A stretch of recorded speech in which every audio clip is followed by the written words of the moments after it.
안녕하세요. 저는 43살 결코 평범하다 할 수 없는 남자입니다. 저는 부모 없이 보육원에서 자랐고 철없던 시절부터 교도소에 몇 차례 들락거리며 형을 살다 온 범죄자였습니다. 죄도 다양했죠. 사기, 절도, 그리고 사회에서 결코 해서는 안 될 일들만 모아 상습적으로 저질러 교도소는 집보다 친숙한 곳이었습니다. 아직은 사기, 절도만 저질렀던 시절 저는 나이트를 밥 먹듯 드나들며 부도덕한 짓으로 번 돈을 써댔습니다. 손도 몸도 날쌘이 그 바닥에서 잘 나가던 시절이었죠. 제 돈도 제 돈, 남의 돈도 제 돈. 세상 무서운 것도 두려운 것도 없었습니다. 어느 날 전 백화점에 옷 사러 갔다가 우연치 않게 제 스타일에 마음에 드는 여자를 발견했어요.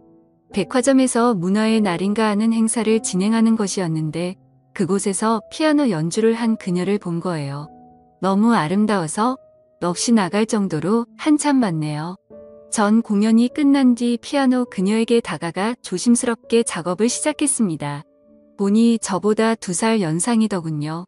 저는 젠틀하고 능력 있는 사업가로 위장의 명함을 내밀었고 그녀의 한심을 사려 노력했습니다. 공들인 끝에 그녀는 제게 넘어와 달달한 연애를 했고 숱한 거짓말과 능청스러움으로 위기를 넘기며 미래를 꿈꿨습니다. 더불어 저는 그녀의 가족을 뵙게 되었어요. 엄마, 아빠, 그녀 남동생. 이렇게 흔한 내 식구더군요. 저도 지긋지긋한 특별한 말고 저 흔한 가족이 되고 싶었습니다. 그래서 거짓말을 장암하게 능숙하게 늘어놓았죠. 제게 딸을 주지 않으면 두고두고 후회될 만큼 최고의 남자로 포장했습니다. 장인어른은 흐뭇한 듯 자네처럼 대단한 사람이 내 딸을 사랑해준다니 우리로서는 고맙구만. 날 되면 상견례자가 결혼해라. 쉬이 허락하시니 그녀가 뜰 듯 기쁘더군요. 제 화려한 연홀림 덕분에 머지않아 상견례를 진행하게 되었습니다.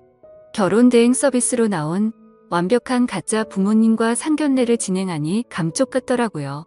제 부모님은 미국에서 사는 분이니 거의 볼 일이 없을 거라 덧붙였습니다. 반반씩 하자는 예비 처갓집의 배려를 사양하고 위험하게 번 돈으로 결혼에 필요한 모든 걸 최고로 했어요. 결혼식을 치르고 신혼여행을 다녀온 후 처갓집에 들리니 장모님 버선발로 반갑게 맞이해 주시더군요. 어이구, 우리 사위 왔어? 얼른 들어와. 없는 솜씨로 음식 좀 장만해봤는데 입에 맞을지 모르겠어라고 하시는데 사위 사랑은 장모라고 제 거짓말 덕분에 기분 좋은 환대도 받아보고 좋더라고요. 흡사 진짜로 그들의 가족이 된 것 마냥 행복했습니다. 처남도 절친인 형처럼 잘 따랐고 아내도 씀씀이가 큰 것만 빼고는 내조 잘하고 살림 잘하니 결혼 생활은 만족스러웠습니다. 그러나 행복은 오래가지 않았습니다. 어느덧 아내에게 질린 저는 또 다른 여자를 찾기 시작했던 겁니다. 생활비도 잘 갖다 주지 않고 밖으로 나돌기에 바빴습니다. 그 때문에 아내랑 매일 같이 싸우니 자연스레 외박도 잦게 되더라고요. 그때 장모님이 저를 찾아오셨습니다. 처음엔 속 썩이지 말라고 잔소리라도 할 요량으로 찾아왔나 싶더니 아이러니하게도 절 안쓰럽게 보시며 최서방 왜 이렇게 말랐어? 바쁘더라도 끼니 잘 챙겨가면서 이해하지 안 그러면 병나. 바깥을 해서 돈 버는 게 쉽지 않을 텐데 하는 사업이 잘 안 되면 일단 이걸로 생활비 보태 쓰는 게 어떻겠나? 대신 우리 딸에게는 말하지 말게. 자네가 좋다 해야지 사이도 회복되지 하며 정성껏 싸주신 도시락과 흰 봉투 하나를 내미시더라고요. 저는 건성으로 감사하다고 하고 도시락은 버리고는 돈 봉투만 챙긴 뒤 그걸 또 그날 밤 몽땅 탕진해버렸네요.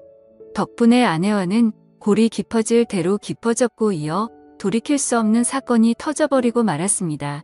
나이트에서 한창 재미 좀 보고 있는데 어느 밥맛 없는 놈과 우발적으로 시비가 붙었어요.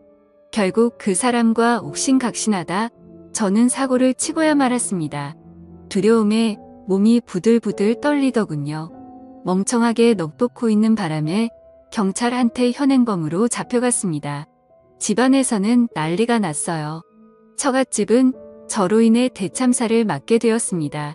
모든 거짓말이 들통나버린 탓에 처남이 찾아와 욕설을 퍼부으며 원망하더군요. 이 때문에 장인어른은 사기 결혼이라 길길이 날뛰다 충격받아 쓰러지시고 아내는 현실을 받아들이지 못하며 장모님과 함께 매일 눈물로 지샌다 했습니다. 하지만 전 근데 그게 뭐 지금 내 코가 석자인데 짜증나게 니네 집까지 신경 써야 되냐며 사과는 못할 망정 되려 뻔뻔스럽게 나왔네요. 부끄럽게도 당시 전 쓰레기가 맞았습니다. 경찰은 저를 수사하는 과정에서 이번 사건뿐 아니라 그간 저지른 범죄까지 낱낱이 밝혀내었고 그 대가로 저는 징역 15년형을 선고받게 되었습니다. 감옥에서 썩을 생각을 하니 눈앞이 깜깜하더군요. 뒤늦게 아내는 저를 찾아왔습니다. 저 역시 충격에 너덜너덜해진 심신으로 아내를 보니 뭔가 울컥 올라오더라고요. 허나 당연하겠지만 아내는 그 어느 때보다 매몰찼습니다. 어떻게 당신이 나와 우리 가족을 기만할 수 있어 절대 용서 못해 하며 뒤도 안 돌아보고 가버렸습니다. 하긴 이 모든 게 다 제 탓인데 누굴 원망할까요? 거짓말로나마 가졌으면 그것에 감사하며 지키려고 노력했어야 했는데 오히려 스스로 망쳐버렸으니 더 후회스러웠습니다. 저 같은 분리수거도 안 되는 쓰레기 같은 인간. 제가 떠나더라도 제 죽음을 슬퍼해 줄 사람이 있을까요? 세상은 오히려 더 잘 돌아가겠죠. 저는 매일매일을 자책감으로 지옥 속에서 살아가며 몇 달쯤 지났을 때 바로 그때였죠. 최서방. 잘 지냈나? 우리 최서방. 맨날 볼 때마다 야위워서 어쩌나. 내 음식은 못 가져오고 영치금 좀 넣었네. 건강 좋고 맛 좋은 음식들 좀 사 먹어라. 며칠 후 장모님이 찾아오셔서 예상치 못한 반응으로 절 당황하게 만드시는 게 아니겠어요. 저는 기가 막힌 나머지 어이없이 대꾸 있네요. 지금 뭐 하시는 거예요, 장모님? 제가 믿지 않으세요? 저 장모님이랑 식구들 다 작정하고 속인 범죄자예요. 장인어른 쓰러지신 것도 다 제 탓인데 이 상황에서 어떻게 제 걱정을 해주실 수가 있어요? 부모 없고 돈 없는 범죄자인 제가 그렇게 불쌍하세요? 하니 장모님 눈가가 어느새 빨개져 맺은 눈물을 닦아내시며 자네는 내 아들이나 마찬가지야. 내 딸이 연이 되어서 부부로 살았는데 그보다 더 귀한 인연이 어딨어. 자네의 심성 고운 게 하나는 내가 누구보다 잘 아네. 자네가 어떤 사람이든 상관없어. 죄값 치르고 다시 재기할 수 있게 내가 뒷바라지 할 테니 아무 걱정 말고 잘 지내. 하고 가셨습니다. 저는 장모님의 행동이 이해가 되질 않아 깊은 생각을 해봤지만 부무지 까닭을 알 수가 없었습니다. 내버려지 같은 인생 전반을 알게 됐으니 그 일순간의 감정으로 알량한 동정심에 이러다 말겠지 싶었는데 장모님은 주기적으로 면회를 오시며 사람을 사랑하는 법을 몰랐던 제게 큰 희망과 위안이 되어 주셨습니다. 그렇게 15년이라는 시간이 흘렀습니다. 그 사이 장모님 연세도 많이 드셨더라고요. 28살에 교도소에 들어와 날씨가 궂을 때도 힘들 때도 상관없이 변함없이 배워서 세월이 흐르는 것조차 잘 모르고 있었습니다. 저와 장모님이 다시 세상에서 만났을 때 제 나이는 43살이고 장모님의 나이는 68세셨습니다. 우리 아들 드디어 나왔네. 그간 고생 많았어. 많이 힘들었지? 우리 앞으로는 새 사람으로 잘 살아보자. 장모님께서는 희끗한 머리로 제 손에 하얀 두부를 쥐어주시며 저를 위해 성스러운 모습으로 기도해 주셨는데 저도 그 기도에 화답하며 두 번 다시 악의 길을 쫓지 않겠다고 맹세했습니다. 15년 동안 참 많은 게 바뀌었습니다. 장인어른은 평소에 혈압이 높아 갑자기 쓰러져서 안타깝게도 일찍 운명하셨고 처남은 결혼해서 가정을 꾸려 해놨고 아내 역시 저 그렇게 되고 얼마 안가 좋은 남자 만나 결혼해 지금 아이를 낳고 잘 산다고 합니다. 제가 그들 인생의 애초부터 첫 슬적으로 돌아가 너무나도 잘 살고 있으니 마음이 놓이다가도 한편으로는 씁쓸하다군요. 참 사람의 마음이 이상하지요. 잊혀졌으면 좋겠는데 한편으로는 잊혀지는 게 아쉬우니 말이죠. 모든 게 다 변했는데 변하지 않은 사람이 있었다면 바로 장모님이셨습니다. 전 장모님께 은혜를 보답하기 위해 취업 준비를 했어요. 확실히 전과가 있으니 쉽지는 않더라고요. 냉담한 차별의 시선에 저도 모르게 주춤거렸고 스스로 합리화를 하며 유혹의 길을 생각할 때쯤에 항상 장모님께서 엄하게 당부하셨습니다. 우리 아들 엄마와 한 약속 안 잊었지? 세상은 스스로 돕는 자를 돕는 법이다. 내가 변함없이 노력하면 문이 반드시 열릴 거야. 내가 날 받아주었던 것처럼 말이야. 곁에서 우리 아들이라 하시며 잡아주셨던 장모님 아니 어머님네. 저는 그렇게 장모님의 아들로 살게 되었습니다. 저는 취업 대신 이번에도 장모님의 도움으로 푸드트럭으로 장사를 시작했습니다. 장모님께서 사업 성공을 위해 물심양면으로 도와주셨고 저는 노하우를 익혀가며 밤새워가며 노하우를 연구하고 개발했습니다. 장모님께서 혹여 힘드실까 걱정이 되었지만 가끔 두통이 있으신 것 빼고는 괜찮으시다며 쓸데없는 생각 말고 음식 맛에 집중하라면서 농담식으로 야단치셨네요. 그러면서 갑자기 저와 장모님 준비도 안 된 셀카를 혹 찍으시는데 저는 볼멘 소리로 장모님 저 지금 땀 때문에 머리도 이상한데 갑자기 사진 찍으시면 어떡해요? 괜찮아. 난 인위적인 것보다 이렇게 자연스러운 이 얼굴이 더 좋더라. 자봐봐 잘 나왔어. 하시며 보여주는데 저와 장모님 둘 다 자연스레 찍힌 셀카가 떡하니 있었네요. 막 재밌다고 웃으시면서 저장하시더라고요. 저도 두 손 두 발 들고 같이 웃고 말았습니다. 지나고 나니 이 시간들은 제게 두 번 다시 오지 않을 참 소중한 순간들이었네요. 덕분에 푸드트럭 사업은 날로 번창했고 돈을 조금씩 손에 쥐게 된 저는 제일 먼저 장모님께 빚진 사업자금을 갚고 매달 용돈을 드렸습니다. 급고 안 받으시겠다고 사양하셨지만 억지로라도 드리지 않으면 제가 투발 뻗고 잘 자신이 없었어요. 장사가 잘 돼서 손이 바빠지자 저는 장모님과 둘이 운영을 하게 되었습니다. 그날도 손님들이 줄이어 장사에 정신이 없었을 무렵 문득 눈앞에 낯익은 여자와 남자가 나타났습니다. 바로 전 아내랑 처남이었어요. 전 아내와 처남은 불같이 화를 내며 날뛰면서 푸드트럭의 재료들을 다 엎어버리고 장모님께 소리 지르더군요. 엄마 미쳤어? 어떻게 나를 감쪽 같이 속이고 이 범죄자랑 나란히 이러고 있어. 이 자식이 나한테 우리 집한테 무슨 짓을 했는데 만약 내 남편이 알기라도 하면 그땐 엄마가 다 책임질 거냐고 하며 악다구니를 썼습니다. 장모님 딸의 심정을 누구보다 잘 알기에 대답 대신 일단 얘기하자 했으나 전 아내는 아랑곳 않고 제게 욕을 쏟아부었습니다. 사람까지 해친 범죄자면 평생 감옥이나 가서 썩을 것이지. 무슨 자격으로 장사를 해? 내게 사기도 부족해 우리 엄마까지 꼬드겨서 이용해 먹어? 이러면서 주변 사람들에게 말하더군요. 여기 제 말 좀 들어보세요. 지금 장사하는 사람 흉악한 범죄자예요. 절대 팔아주지 말고 딴 데 가서 먹어요 하며 온갖 장사를 깽판치는데 사람들은 제가 범죄자란 소리 듣고 하나 둘씩 자리를 떠났고 죄인이었던 저는 고개를 수그리고는 이무할 없이 전 아내의 비수가 꽂힌 말을 다 감당해냈습니다. 그러자 장모님은 제 아내를 온몸으로 말리고 절 앞에서 보호해 주시더군요. 그만해라. 비록 돌이킬 수 없는 잘못을 저질렀지만 15년 동안 죄의 대가를 받고 새 사람으로 살려는 사람한테 이러면 안 된다.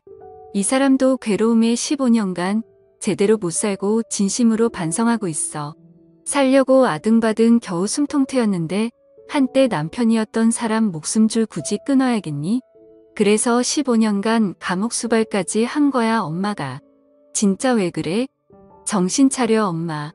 이 남자 이딴 범죄자한테 또 뒤통수 맞고 싶어서 그래. 이 자식이랑 관계 정리할 때까지는 나랑 동생 볼 생각도 하지 마. 그것만큼은 절대 용서 못해라며 아내와 처남은 장모님 마음에 상처를 낸 뒤 그렇게 가버렸습니다. 장모님은 시선에서 멀어지는 자식들을 보고 깊은 한숨을 쉬고는 제게 미안하다 하시네요. 그렇게 큰 소란 덕분에 오늘 장사는 망가졌지만 장모님 마음을 추스르는 게 우선이었던 저는 아무렇지 않은 듯. 장모님 괜찮아요. 어차피 푸드트럭이라 다른 곳 가서 장사면 돼요. 그보다 저 때문에 딸이랑 어떡해요? 제가 장모님께 도와달라고만 안 했어도 저랑 엮이지 않으셨을 텐데 제가 더 죄송해요. 그러자 장모님 문득 미소를 띄우시며 저를 꼭 안아주시고는 눈시울을 붉히시더군요. 이러니까 내가 자네더러 심성이 곱다고 한 거야. 모질지 못해서 부모 잘 만나고 좋은 환경에서 잘 배웠으면 누구보다 잘 살았을 우리 아들인데 자네는 내 아픈 손가락일세. 아픈 손가락 치료해주고 신경 쓰는 건 부모로서 당연한 거야. 미안해하지 마. 저는 장모님을 안고서 지난 과거를 뼈저리게 반성하며 눈물을 쏟으며 한바탕 부둥켜 안고 울었네요. 그리고 장모님은 그 이후로 제 앞에 나타나질 않았습니다. 처음에는 연락을 드릴까 하다가 또 괜히 저 때문에 전 아내랑 처남과 갈등을 빚을까 싶어 말았습니다. 전 아내도 가정이 있으니 당연히 저랑 장모님이 엮이는 게 불편하고 불안했겠죠. 그 심정 또한 이해 못하는 거 아니었으니 더 어쩔 수가 없었습니다. 장모님의 빈자리가 사뭇 느껴지니 춥고 외롭더군요. 그동안 그분이 제게 얼마나 따뜻하고 든든하신 분이셨는지 뼈가 사무치도록 느껴지더이다. 하지만 저도 언제까지 그분 곁에 있을 수는 없으니 친자식들한테 돌려드리는 게 맞는 수순이겠죠. 그분을 욕심냈던 제가 참 그랬습니다. 그분 없이 홀로 서기를 할 마음으로 굳게 다짐하고 일에 열중해서 돈은 점차 쌓여져 갔지만 그분이 없으니 종이나 다름이 없었습니다. 매 순간 그분이 참 그립더군요. 결국 저는 1년 만에 그분께 아니 어머니께 연락을 드렸습니다. 허나 끊어진 전화. 그리고 곧 다시 오더군요. 서둘러 받으니 낯선 목소리였습니다. 여기 요양원이에요. 혹시 자제분 되세요? 어머님께서 많이 기다리셨는데 통 오시질 않으셔서요. 매일 혼자서 너무 안쓰러우시네요.